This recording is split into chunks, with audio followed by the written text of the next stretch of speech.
नमस्कार साथियों, स्वागत है आप सभी का आरडब्ल्यू परिवार में। और सबसे पहले तो आप सभी को बिहार दिवस की बहुत बहुत शुभकामनाएं।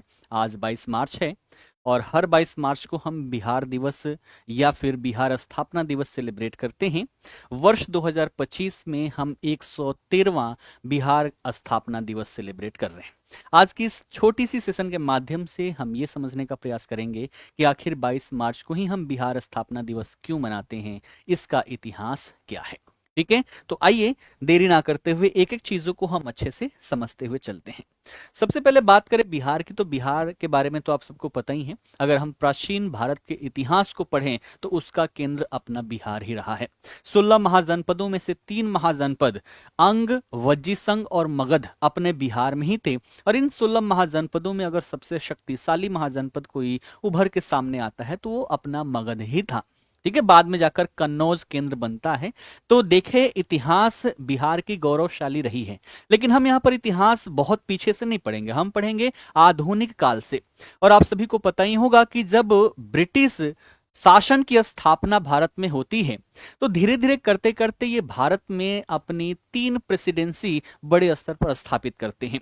यहाँ पर जो लाल कलर से आपको दिखाई दे रहा है, ये कौन सी प्रेसिडेंसी थी? ये थी आपकी बॉम्बे प्रेसिडेंसी। ठीक है, उसके बाद यहां पर जो ये प्रेसिडेंसी आपको दिखाई दे रही है, ये थी आपकी मद्रास प्रेसिडेंसी। कौन सी?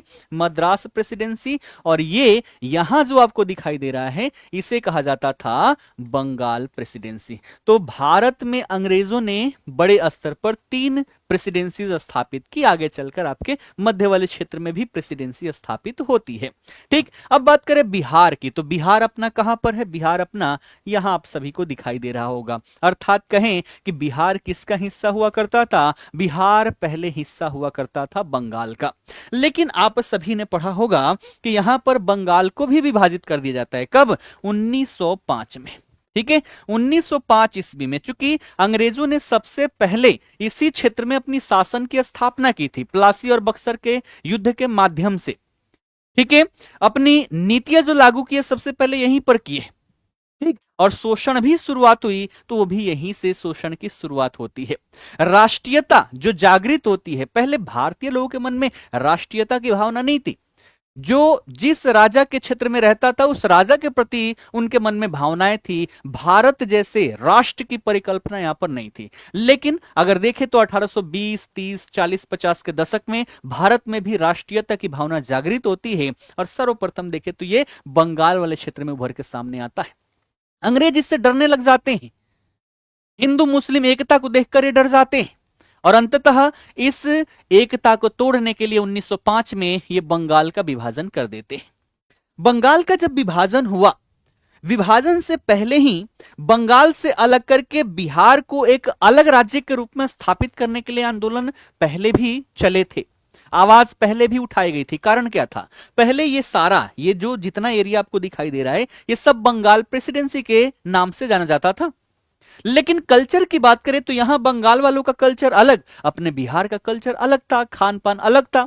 साथ ही साथ यहां पर जो भी सरकारी नौकरी हुआ करती थी, सारे बंगाल वाले ही जाकर वहां पर सरकारी नौकरी करते थे। तो कहीं ना कहीं विभेद यहां पर देखने को मिला। और जिस कारण से अब डिमांड उठने लग गई कि बंगाल से अलग करके एक नए राज्य के रूप में, एक अलग राज्य के रूप में बिहार की स्थापना की जाए। तो ये शुरू से ही यहां पर डिमांड रही थी। लेकिन 1905 में जब बंगाल विभाजन हुआ, इसके खिलाफ भारत में नॉन पार्टीशन मूवमेंट, जिसे स्वदेशी आंदोलन भी कहा जाता है, स्वदेशी आंदोलन की यहां पर शुरुआत होती है। ठीक है, यहां पर शुरुआत होती है स्वदेशी आंदोलन की। और इसी आंदोलन के साथ साथ एक बिहार में आंदोलन की शुरुआत होगी, है ना, जिसे कहा जाएगा पृथक बिहार आंदोलन। क्या कहा जाएगा? पृथक बिहार आंदोलन। ठीक है, तो इसी के साथ साथ एक और आंदोलन यहां पर शुरू होती है जिसे पृथक बिहार आंदोलन कहा जाता है।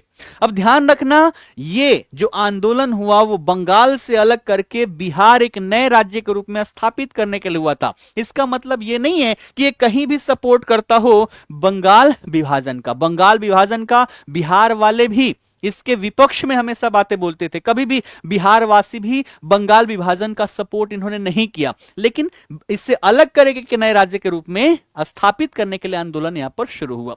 रिजल्ट क्या हुआ अगर हम देखें तो 1911, आप सभी को याद होगा 1911 में क्या होगा, 1911 में जॉर्ज पंचम का राज्याभिषेक है ना, और दिल्ली में दिल्ली दरबार का आयोजन किया जाएगा। और इसी दिल्ली दरबार में 3 बड़ी घोषणाएं की जाती है। सबसे पहली घोषणा की जाती है राजधानी स्थानांतरण की। कौन सी? राजधानी स्थानांतरण।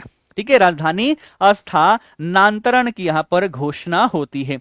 यानी कि पहले दिल्ली नहीं थी ना, पहले तो कलकत्ता था, लेकिन अब घोषणा की जाती है कि भारत की राजधानी कहां होगी, दिल्ली होगी। ठीक है, दूसरा यहां पर घोषणा क्या होगा कि बंगाल विभाजन जो है, बंगाल विभाजन को रद्द कर दिया जाएगा।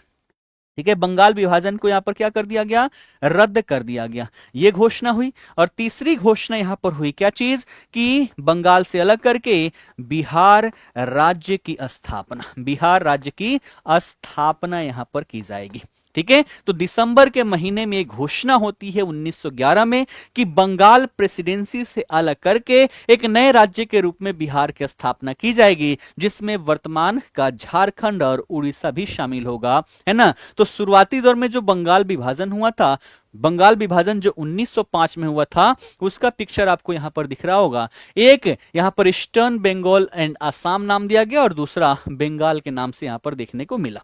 लेकिन अंततः है ना घोषणा हो गई दिल्ली दरबार के तहत। और फाइनली आप देखेंगे, फाइनली कब, 22 मार्च को, कब, 22 मार्च 1912, 22 मार्च 1912 को बिहार की स्थापना होती है ना, बिहार राज्य की स्थापना होगी। और पिक्चर भी आप सभी को यहां पर दिख रहा होगा, है ना, कि उस समय जो बिहार था, आप देखिएगा उस समय जो बिहार था वर्तमान बिहार हो गया, झारखंड हो गया, और झारखंड के साथ साथ ये जो उड़ीसा का क्षेत्र है ये सभी इसमें शामिल थे, और इसी को नाम दिया गया बिहार एंड उड़ीसा। ठीक है, तो इसी की स्थापना कब हुई, 22 मार्च 1912 को। और इसीलिए 22 मार्च को हम क्या मनाते हैं, हम मनाते हैं बिहार स्थापना दिवस। क्या मनाते हैं, बिहार स्थापना दिवस मनाते हैं, है ना। और उसी का सेलिब्रेशन पूरे धूमधाम से आज किया जा रहा है। अब बात करें 2025 में, है ना, तो 2025 में हम 113वां स्थापना दिवस मनाते हैं, है ना, 113वां स्थापना दिवस हम यहां पर मना रहे हैं। अब बात करें इसकी शुरुआत कब से हुई थी, तो शुरुआती दौर से हम यह स्थापना दिवस नहीं मनाते थे, लेकिन अगर बात करें कि इसकी शुरुआत, तो इसकी शुरुआत की गई थी वर्ष 2010 से, है ना। किसके द्वारा, तो नीतीश कुमार जो है, नीतीश कुमार जो हमारे मुख्यमंत्री हैं, है ना, उन्हीं के द्वारा इसकी शुरुआत 2010 से की गई थी। और तब से लेकर अब तक हर वर्ष धूमधाम के साथ हम इसका सेलिब्रेशन करते हैं। ध्यान रखिएगा, हर वर्ष का एक थीम भी यहां पर रहता है। ठीक है, तो 2025 की अगर थीम आप सभी से पूछे तो क्या लिखेंगे, आप लिखेंगे उन्नत बिहार विकसित बिहार। ठीक है, उन्नत बिहार विकसित बिहार, ये क्या है, ये इस वर्ष की थीम है, आप सभी ध्यान में रखिएगा, प्रश्न में ये पूछा जा सकता है। तो 2025 का स्थापना दिवस का थीम क्या है, उन्नत बिहार विकसित बिहार। ठीक है, तो इस दिन तो स्थापित हो गया, लेकिन इसमें झारखंड और उड़ीसा ये क्या है, दोनों ही शामिल है। आगे चलकर देखा जाए तो उड़ीसा इससे अलग हो जाता है, कब, है ना, तो ये जो पिक्चर आता है ये आता है आपका 1 अप्रैल 1936 को। 1 अप्रैल 1936 को जो अपना बिहार था वो ऐसा दिखाई देता था, यानी कि इसमें वर्तमान बिहार और झारखंड दोनों ही शामिल थे। 1 अप्रैल 1936 को उड़ीसा एक नए राज्य के रूप में स्थापित हुआ, तो उड़ीसा अलग राज्य बना। ठीक है, तत्पश्चात देखा जाए तो बिहार की स्थिति ये दिखाई देती है, और ये स्थिति कब तक रहती है, ये रहती है 15 नवंबर 2000 तक। और 15 नवंबर 2000 को, है ना, 15 नवंबर 2000 को झारखंड जो है, झारखंड भी अलग होके एक नए राज्य के रूप में स्थापित होता है। तो झारखंड की स्थापना कर दी जाती है 15 नवंबर 2000 को। बिहार के 18 दक्षिणी जिले जिले जो थे 18 दक्षिणी जिलों को मिलाकर एक नए राज्य के रूप में झारखंड की स्थापना होती है। तत्पश्चात जो अपना बिहार दिखाई देता है, ऐसा बिहार दिखाई देता है। तो ये है बिहार का वर्तमान स्वरूप। क्या है? बिहार का वर्तमान स्वरूप। बिहार का वर्तमान स्वरूप है। पूछा जाए कब आया था ये, तो ये आया था आपका 15 नवंबर को, है ना, 15 नवंबर को। ईयर कौन सा था? तो आपका था 2000। अब इस वर्तमान बिहार में देखा जाए तो टोटल यहां पर कितने 38 जिले हैं, ठीक है। लेकिन जब ये बना था तब 37 जिले थे। आगे चलकर एक नए जिले की स्थापना भी यहां पर की जाती है, ठीक है। तो फाइनली हमने ये देखा कि आखिर हम स्थापना दिवस मनाते हैं 22 मार्च को, तो क्यों मनाते हैं? क्यों मनाते हैं? क्योंकि इसी दिन बंगाल प्रेसिडेंसी से अलग करके एक नए राज्य के रूप में अपने बिहार की स्थापना हुई थी। और पूछा जाए कौन सा दिवस मना रहे हैं, तो अभी 113वां स्थापना दिवस मना रहे हैं। अगर डेटा देखें तो डेटा तो इसमें इतनी है कि 5 घंटे की भी क्लास जो है ना वो भी कम पड़ेगा। तो अभी शॉर्ट में हम यहाँ पर चीजों को समझने का प्रयास किया हमने, और आगे जो कक्षाएं होती रहेगी उसमें डिटेल के साथ एक एक चीजें मैं यहाँ पर बताऊंगा। जब बिहार के पॉलिटिक्स की हम बात करेंगे, पॉलिटिक्स के साथ साथ पॉलिटी की भी बात करेंगे, ठीक है। तो पॉलिटिक्स भी पढ़ेंगे और पॉलिटी भी पढ़ेंगे, राजव्यवस्था और राजनीति दोनों के बारे में जब हम पढ़ रहे होंगे, ठीक है। तो मिलते हैं एक नए टॉपिक के साथ। फिलहाल के लिए आप सभी का बहुत बहुत धन्यवाद। जय हिंद।